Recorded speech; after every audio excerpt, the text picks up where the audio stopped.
So thank you for coming tonight. My name is Sean Foran. I'm Vice President with Huber Brewer Construction. We're here for our third public forum. With me tonight is Dennis Ross. Dennis is, what's your title today? Sorry. Director of Emergency Services. Director of Emergency Services for H2M. And also with me tonight is Matt Navarella. Matt is the owner of Navarella Consulting, founder, principal, all of those things. So we met with you a couple weeks ago to talk about obviously the municipal facilities project. At the time, we were finalizing the receipt of the public survey that we did. We are here tonight to share with you what those results were, what the direction that the village board has chosen to go in. And so if I could tonight, we're in a church, so I think it'll help. If I could ask you to please hold your questions till I get done with the presentation, and I'll be more than happy to answer all of your questions. Who's running the show? George, fire and hold. So real quick, the contents of this is obviously is copyrighted. It's our personal intellect. If you would like to use any part or piece of this, if you would please contact me or the village clerk. We will review what you intend to do with it and give you access to it to use in your own way if you'd like. Go ahead. And then we just have a little cursor. This pole, hang on, can we just fix, like, we're not seeing the top of the PowerPoint. I don't know if I have that. Anyway, it says Village of Scotia Municipal Facilities. This will be put on the village website. So we just put a little thing on, so if anybody's not here tonight and they view it on the website, they'll understand that this is a presentation that was done tonight. Okay, go ahead. So tonight's agenda, what we're here to discuss with you tonight is an update on the fire station program and the site selection. We're going to have a quick overview on the seeker process, which is the State Environmental Quality Review Act. We're going to talk about the updated project budget that we have developed, and we're going to talk about the critical path moving forward. Focus, George. Yes, sir. Huber Brewer, real quick, to most of you have seen me, if you haven't, I'm lucky enough to work for a company that's been around since 1880. We are currently run by the 6th generation brewers. We are the longest continuously operating construction firm, family owned in central New York, for whatever that's worth. We do everything in-house that it takes to develop and build commercial projects, whether it be schools, hotels, fire stations, churches, anything in the commercial realm we do. The one thing we don't do is design. We are not architects, we are not engineers, but we have everything else in-house to develop commercial projects. Jim Brewer hired me 25 years ago. If he was here tonight, he would be telling you the red is the most important thing of tonight. The early decisions you make in a project are the most important ones. The early decisions during design are where you confirm and develop and protect your budget. If you are in construction and you're going to try and save money by not putting tile in the front foyer, you're going to be unhappy with your budget results. Our Huber Brewer's goal is to provide leadership through the design process so that your project is on budget and can be constructed to the level of quality that you are looking to achieve. Go ahead. Any day, George. Very good. Real quick, I focus on fire stations now for the last 15 years or so. These are stations that I have completed as a construction manager, as agent for the owner. Charlton, Burton Hills 2, Rotterdam 7, Glenville 2, and Jonesville 2. Those 5 are all within 45 minutes of here, I would say. We have other projects that we have completed, Lake Placid, Syracuse, Westchester County, over the last 15 years. H2M, Dennis, you want to talk for 2 seconds? You can't stand that close to me, but come on. I can do You this. can yell. Yeah, I can do this without a microphone. So H2M, unlike Huber Brewer, has only been in business for 88 years. I have the municipal portion that does emergency services, fire, police, EMS, 911 call centers, et cetera, et cetera. I'll be leader of the design project should it pass. And as such, I've been personally involved in probably over 300 fire station designs on my own, plus whatever else the company has. I think we've probably got at least 500 under our belt, so I think we know what we're doing. And I didn't prepare a slide for Matt, but he rode with me, so he doesn't get his own slide. So I'm Matt Navarell, I'm a site engineer. My company started in 1998. I've been doing site permitting, right to build projects throughout not only upstate New York, but throughout the Northeast. We've been involved with fire station projects with combined teams, working with Sean for, I don't know how long, about 15 years on a lot of different things. And we've teamed up with Dennis and H2M probably the same amount of time on various projects throughout the list that Sean showed. We were the site engineers in most of those as well. So we provide site engineering and right to build permitting for the project in association with the team. Thank you, Matt. Dennis? How did we get here? We had this slide last time. I just added a little bit of information. So back 2 years ago, we went through this process. COVID shut it down. There was a committee that was formed. They looked at a bunch of sites. Out of that whole process, there were 2 sites that were deemed viable. H2M prepared schematic designs for both of those sites. We shared them with the community over a couple of meetings. We did a survey online. I can tell you now, the survey that was online came back with 178 in favor of the municipal lot to 52 for the lot adjacent to the library. The village board took this information along with everything else they had heard from their neighbors and their business partners and their friends and their wives and their fire department, their police department, and their village clerk's office, and they came to an agreement to proceed with a referendum for the municipal project on the parking lot adjacent to the paint store. Go ahead. So, we've talked about this before, but I just touched on it. If you haven't been in the fire department yet, you're missing it. It is severely over-cramped. It doesn't have proper spacing for the apparatus. It is deficient in several areas. It is not ADA compliant. They are parking trucks right on top of each other. The slab there is a basement below the fire trucks. Not even if I wasn't interested. God did not create fire engines to be on the second floor. He meant them to be on slabs. They have slab issues. So all of these things and all of these topics have been talked about going back to, there's a box in the mayor's office going back to 1980 as to how long this has been discussed. Go ahead. You can see some photos here. We did not move the trucks to take these photos. They're parked that way right now if you go in and look. Go ahead.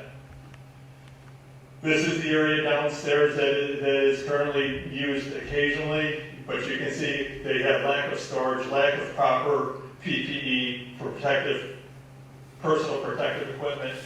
There are several issues in the fire station. It has outlived its useful lifespan. It was built in 1914. It's 100 years old. What's that? No, he said 1914. Oh, 1902. Sorry, I'm enjoying this. It's 7 o'clock. I've been up for 12 hours. Next slide. Next slide. Hang on. Here you go. What's that? What's that?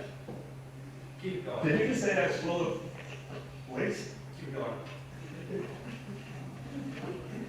Really? Okay. Police and municipal. Police, village hall, a lot of the same problems. 100-year-old building, not ADA compliant. Compromises officer safety on a daily basis. There was quite the parade going in tonight for court.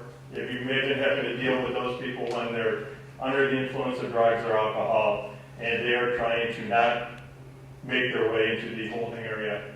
There are several Department of Corrections deficiencies as far as how they're supposed to be able to treat people who are being detained. There are also several areas that they cannot meet the requirements as it relates to juveniles. juveniles under the age of 18 are supposed to be treated in a completely different way for obvious reasons, and they're not able to meet any of those standards as well. So the police piece of the equation here, even though we don't talk about it a lot, the police department is in equally dire need of renovation and more space, just like the fire department is. Go ahead. You can see this is existing conditions. This is the left is the village offices. The right is their bathroom, not quite handicap accessible. The bottom picture on the right is part of the police office / storage / IT department that they're running out of right now. Go ahead. More of the same, their locker room and their office is in the same room. The area where they have their personal lockers are on the left, the same room, obviously. The picture on the right is a place hopefully none of you have seen firsthand. That is where they are currently detaining people who are not cooperating. Again, all of these things fall way short of the standards they're supposed to be meeting. Utilizing the existing structure. Some people have talked about as it relates to the fire department, why can't we just renovate? So right now, what it would take to renovate the building to be structurally sound, can we go in and add a bunch of structure to the exterior walls? If you renovate the building to a point of more than 35% of its structural capacity, you must bring the entire building up to code for essential facility. That building, because of when it was built, we cannot structurally improve that building to meet the new code. That is why putting the fire station back in that building is off the table. However, the same essential facility code does not apply to the village offices, nor the police, and in order to accommodate their needs, we do not have to do the structural renovations that we would to accommodate the fire department. So therefore, it can be renovated so that it can continue to serve the village as the village hall and a police station. Site plan. So we talked about, obviously, this is the municipal lot. I think we'll take this, if it's okay with everybody, we'll put it over there by those pictures so you can take a look at it up close if you would like afterwards. But the bottom line, in the last 2 to 3 weeks, we have worked with the design team, and I can tell you we have modified the building, we've reduced the square footage. We are now entirely on our own property. We do not need a right-of-way from the church for 12 or 14 feet. It is a 2-story slab-on-grade fire station that will have 4 fire bays across the front. 3 of those fire bays will be double deep. They will be 80 foot deep. They will accommodate 2 engines back to back. One of the fire bays will be somewhat shorter, right here. The blue box you see up here will be public entry. So you have off-street public parking, handicap accessible for this building. You will enter the building through that side entry. There will be an elevator, there will be a staircase. The blue box to the front of the building is a second set of stairs. That second set of stairs is required for egress off the second floor in case of an emergency. The yellow areas that you see on the side and behind are what we call firematic support. Those areas are like decon rooms and where you should be storing your turnout gear and tool rooms and SCBA rooms. Each of those will have a mezzanine over it. Those mezzanines are an open railed space for storage, but also for interior training. Bailout windows, confined space, ladder advancements, all of those things, so they will be able to train within the station if they need to. That mezzanine space is critical because we need the overall size of the box for the fire bays, as you see, and we can pick up very valuable space through those mezzanines at a very reduced cost. So let's talk, that's the building. It sits on the property, within the property lines. The apparatus pad on the front of the building is 52 feet from the sidewalk. They'll be able to pull the largest truck they have, their ladder truck out, put the garage door down behind them. They won't be hanging over the sidewalk. They won't be out in the road. Let's talk about the parking. And do you want to take this? Why don't you take this part? Or am I doing okay? You're doing great. Okay. Says that because he's riding home with me. So, let's talk about the municipal parking at the top. The spaces up on top, I'm going to call it north of John Street, they're replacing the spots that are currently behind Stewart's that we have sold, that are being sold. All right, so those spaces don't do anything. All we're doing is replacing the ones that were on to the left of North 10 Brock are now to the north of John Street, or to the west of North 10 Brock, I'm sorry. East. The spots that are over here now are up top. That is where the police will be parking. As far as this lot goes, between the new building proposed and the church, right now today, there are 57 spaces between municipal and the spots that the church owns. There are 57 spaces total. With this plan, we are able to get back to 41 spaces for the business district and the church, okay? We've added, believe it or not, we listened to all the feedback that came back. These 12 spots have all been gained. We reduced the width of the department. We worked on the design. We got 12 additional parking spots that we didn't have 2 weeks ago. Okay? Is it perfect? No. Is it better than where we were? Yes. We have a note here. It doesn't include potential parking spots that we could gain on Mohawk. Right now, there's no parking across the street from the existing station because the engines need the room to sweep out. Because of the larger apparatus bed, they will not need that same room to sweep out moving forward.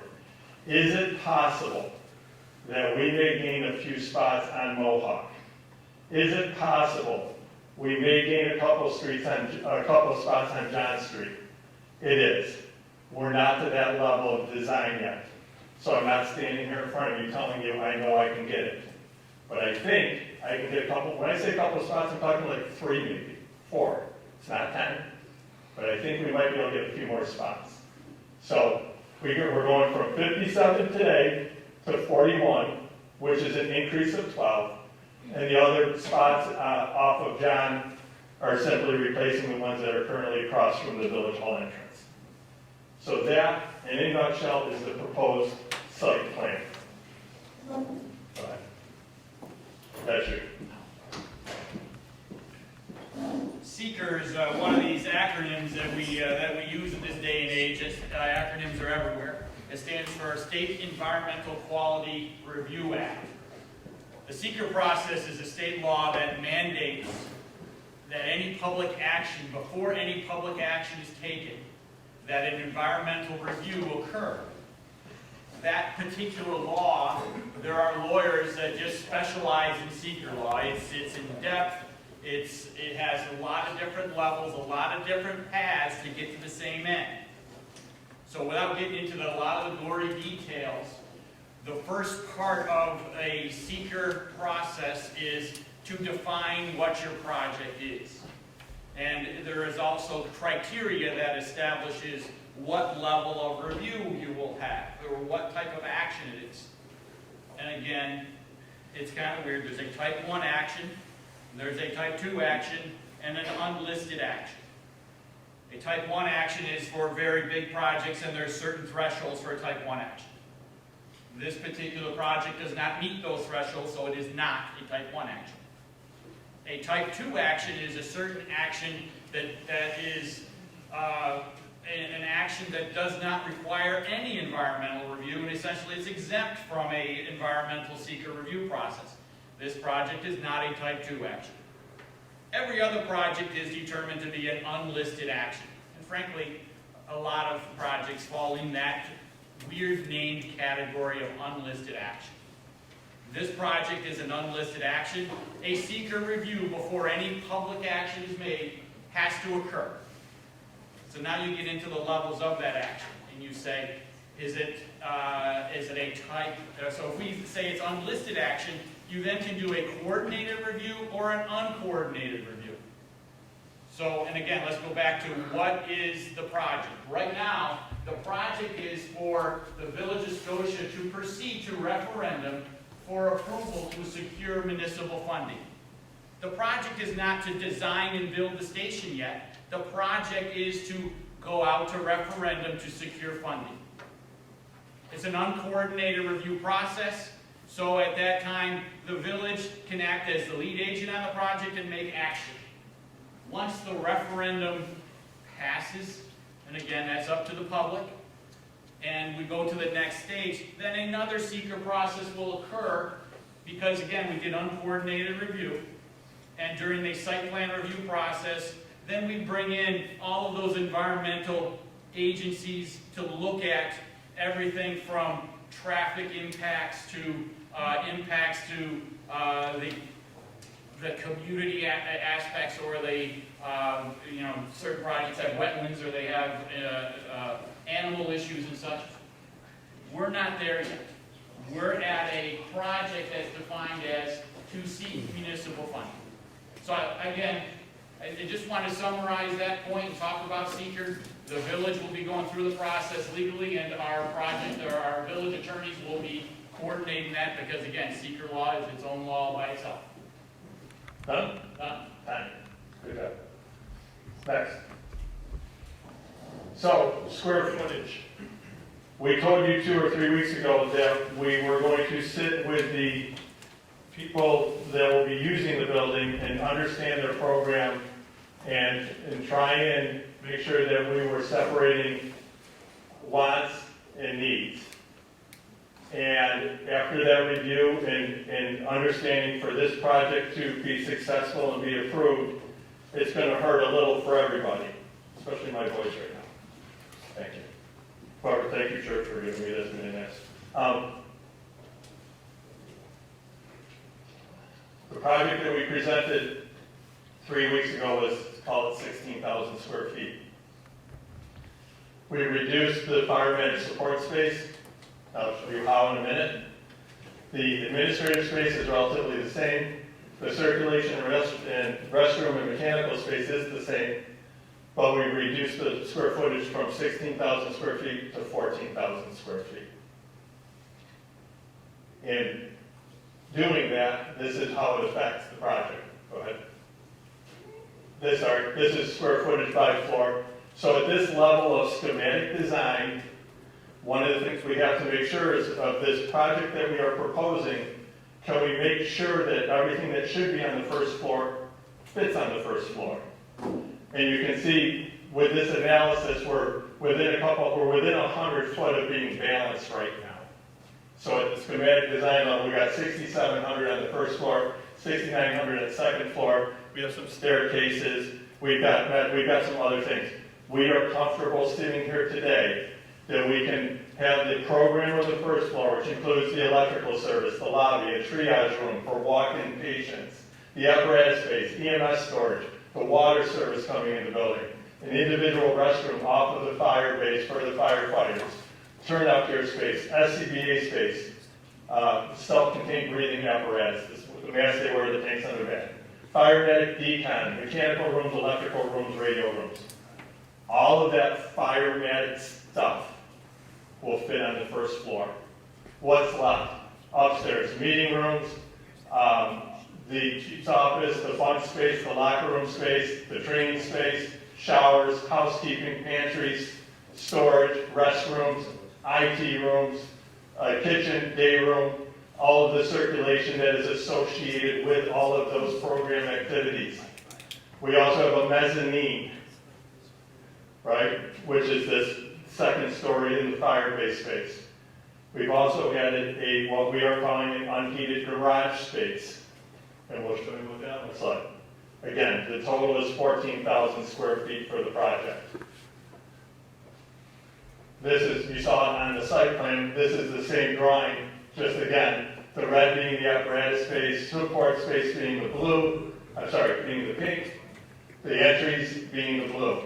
The second floor is all administrative, training, bunk, locker, shower, those types of things. We are now comfortable, we being Dennis and I, We're comfortable that we can meet the fire department's program. Their program is what is their spatial needs. We've reduced it from 16,000 to 14,000 feet. We've met with the fire department. They are in agreement with our assessment. They are okay with what we have done. This will meet their needs for the next 50 years. This is a rendering. If you're paying attention, it's the same rendering I showed you 3 weeks ago. We've been working on this for 3 weeks. We did not have the time. Dennis did not have the opportunity. What is the new building going to look like? If you can imagine, it won't have that. And it will have an entry similar to this on this side. The next time we come, you will have an accurate rendering for this floor plan. That floor plan I showed you got done 2 days ago, and this is not something you just snap your fingers and it comes out. The building will look very similar to that. That is the intent. But it will not have this. It's 20 foot narrower. Okay? Go ahead. The original magnitude of cost that I shared with you 3 weeks ago was $9.9 million. Design fees of $600,000, construction costs of $8 million, bond and legal of $100,000, a design contingency of 10% for $800,000, and then a construction contingency of 5%, which should be, yes, $400,000. All of that for 16,000 square feet add up to, call it $10 million, $9.9 million. Go ahead. The new proposed magnitude of cost, reducing the square footage down from 16,000 to 14,000, maintaining the same fees for design, allowing the same cost for bond and legal, carrying the same design contingency of 10%, carrying the same construction contingency of 5%. The fire station portion of this facility project is now $8.75 million. And that assumes a square foot cost of $500 per square foot. So we've gone from 16,000 to 14,000. We've gone from 9.9 to 8.75, and we've added 12 spots of parking. Those were the takeaways that we heard 3 weeks ago. That is the effort that has been made to try and better fit this project to this community. The police and municipal piece